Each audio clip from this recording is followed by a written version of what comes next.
When the voice actor of Joel from Last of Us and the voice actor of Arthur Morgan from Red Dead Redemption 2 join together in this one game, it's bound to be boring. Wait, that is something I was not expecting. Fort Solis is this narrative game where you are on Mars and well, things doesn't go quite well with the characters that you play. This game is beautiful to look at. Wonderful lighting, the faces looks incredible. Take a look at this guy, he looks so realistic. Not at all funny looking. The animations are also quite detailed. If he picks up a battery, he will put it in his back pocket. And when he needs to use it, he will open the glass case, take out the battery from his pocket and insert it in. And I really like that attention to detail. There are moments in this game where a storm is picking up, but your vision becomes very limited and there are certain effects that I really liked. And of course, then comes the gameplay.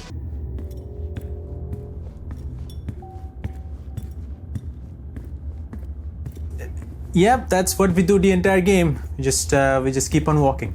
You always walk in this game, like the entirety of it. You never run, except the cutscenes. There was a moment in the game where the area you're in was in lockdown from out of nowhere. So there's a cutscene where the character is actually running and he finds a maintenance shaft which he goes into. And as he goes into the maintenance shaft, you are prone, which means you're gonna crawl slowly. And that's where the gameplay starts. And even that feels slow because you're opening these doors over and over and over again until you eventually come out. And when you come out, you walk again. Until an airlock breach happens where it switches to a cutscene and boom, look, he's running again. Now since this game is in space, maybe that's why we are limited to only walking, but I recently played Telltale's The Expanse game and even there you are in space walking in different places, but you can still run because of the suit that they designed. This could have been implemented in games like Fort Solis as well.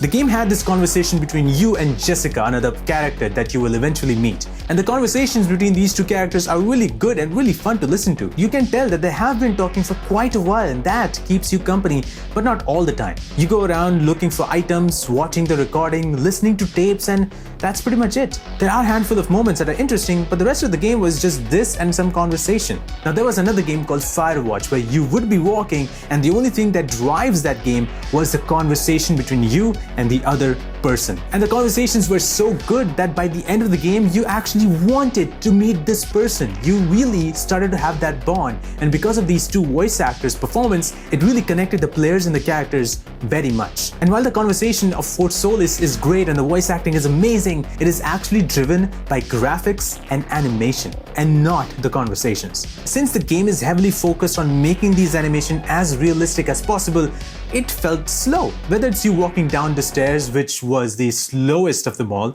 turning on the generators by slowly opening the lid and pressing the button slowly, it all felt slower.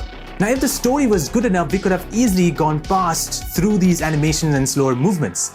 But that didn't happen. The story started off with that curiosity, but ended up not being that interesting. You would see blood on the floor, we would listen to recordings of certain people saying something is happening, but not much would happen to keep that narrative interesting. Maybe towards the end where we finally got to know what's happening. But even in the end, I just wasn't impressed. The moment-to-moment gameplay was so boring that I wasn't quite interested with what was happening. While the characters were quite good and I even understood the story, but somehow it just didn't connect with me. It's like watching a movie with a great plot, but the only good scenes are 20 minutes long. Now I know there's a game like What Remains of Edith Finch where you walk most of the time. But in that game, you are driven by the narrative and its characters. Most of the time, the narrator is talking about their past, and at the same time, you also switch to certain characters doing certain activities which are completely fresh. So you keep on seeing something new and interesting happening all the time. But that doesn't really happen in Fort Solis despite using some of the best voice actors in the industry right now. And the biggest problem of this game was me running the game on PC because I could never touch 60 FPS. The game would run max by 45 FPS even if I was playing it on the lowest settings. There are moments in the game where the game would stutter and the FPS would drop to 26 or 27. This game is definitely not optimized and it reminds me of Callisto Protocol with a lot less stuttering. But something that was not boring was Baldur's Gate 3 and I got to speak to the voice actor of Lae'zel from the game. Check this video out to know what her story is and how she brought the character to life.